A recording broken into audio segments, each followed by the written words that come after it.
Entropy is the measure of the disorder or randomness of molecules in system.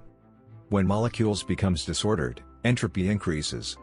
Entropy measures how much thermal energy or heat is per temperature. Campfire, ice melting, salt or sugar dissolving, popcorn making, and boiling water are some entropy examples. अस्सलाम वालेकुम बच्चों, अगला topic पढ़ रहे हैं entropy.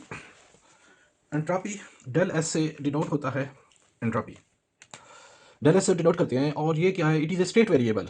हमारे पास pressure, volume, temperature और इंटरनल एनर्जी स्टेट वेरिएबल थे, आप जानते हैं।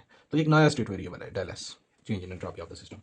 It is a state variable introduced by Rudolf Clausius in 1956 में एंट्रोपी को रुडोल्फ क्लासियस ने इंट्रोड्यूस कराया।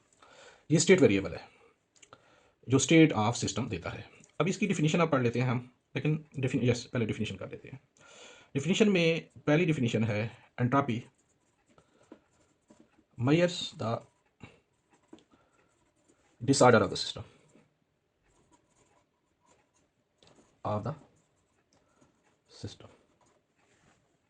कैसे डिसऑर्डर ऑफ द सिस्टम कैसे मेजर करता है? इसको समझने के लिए बच्चे ये लेते हैं हम 2 टैंक ऑफ वाटर।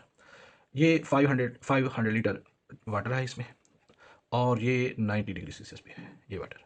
दूसरा टैंक ऑफ वाटर है, उसमें भी 500 लीटर वाटर है, 10 डिग्री सेल्सियस पे है। अब इन दोनों को हम आपस में पाइप की मदद से जोड़ लेते हैं, तो क्या होगा? हीट फ्लो होगी 90 डिग्री वाले टैंक से किसकी तरफ? 10 डिग्री सेल्सियस वाले। और अगर हम बीच में यहाँ इंजन लगा लेते हैं तो वो ऑपरेट करना शुरू कर देगा, हीट इंजन, क्योंकि हाई टेम्परेचर से हीट लो टेम्परेचर की तरफ फ्लो कर रही है। चलते चलते थोड़ी देर बाद, आफ्टर सम टाइम,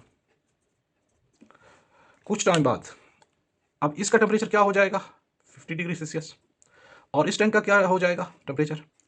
वो भी 50 डिग्री सेल्सियस। तो इस सूरत में ये थर्मल इक्विलिब्रियम में आ जाएंगे और फ्लो ऑफ हीट स्टॉप हो जाएगा। जब फ्लो ऑफ हीट स्टॉप हो जाएगा तो हीट इंजन जो हमने बीच में लगाया था वो वर्क करना स्टॉप कर देगा। इनिशियली जब ये हाई टेम्परेचर पे था, ये लो टेम्परेचर पे था, तो हमारे पास सिस्टम में ऑर्डर था, हाई से लो को हीट फ्लो हो रही थी। जब कुछ टाइम बाद दोनों का सेम टेम्परेचर हो गया, ये भी 50 ये भी 50, तो अब सिस्टम में क्या आ गया? डिसऑर्डर आ गया, disorder of the system generate हो गया और हमारे पास जो वर्क हो रहा था वो स्टॉप हो गया।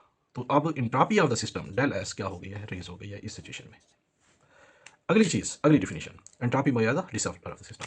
इसकी दूसरी डिफिनीशन है द अनअवेलेबिलिटी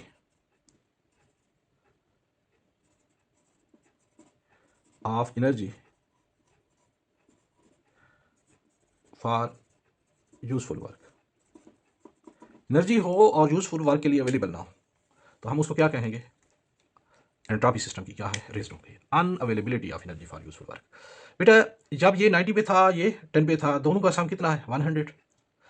अब एनर्जी हमारे पास नेट एनर्जी 100 सेल्सियस के बराबर है।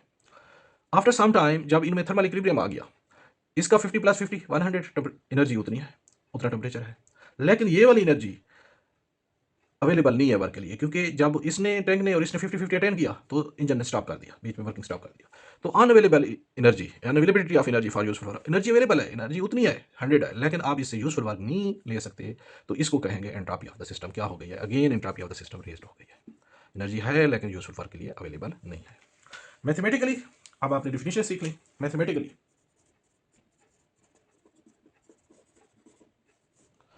मैथमेटिकली एंट्रोपी बराबर है del S del Q divided by T temperature, where T absolute temperature है और del Q energy given to the system, heat given और heat taken out from the system.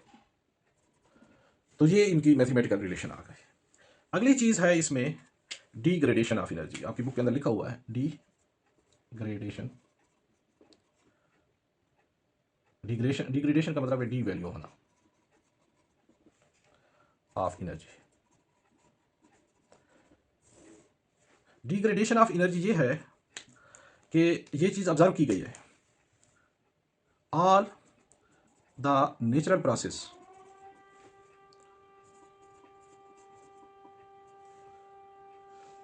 are going to take place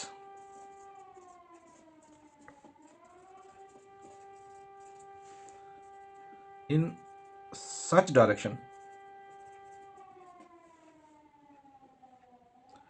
that energy pass from more useful to less useful form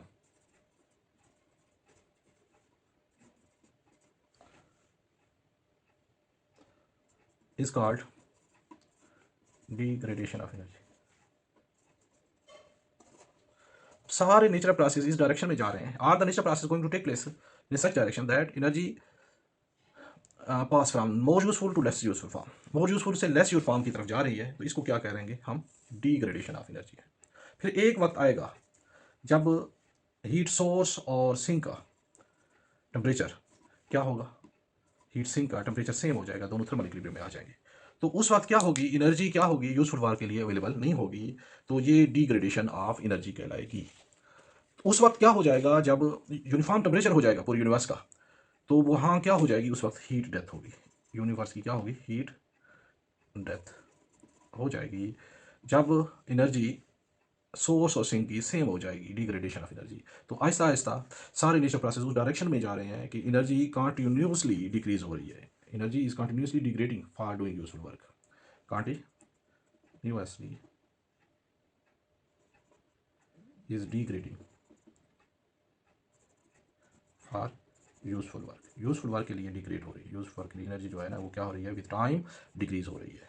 तो उस वक्त क्या हो जाएगी? फिर बॉडी के अंदर मेटाबॉलिज्म स्टॉप हो जाएगा, क्योंकि टेम्परेचर बहुत ज़्यादा इंक्रीज हो जाएगा यूनिवर्स का.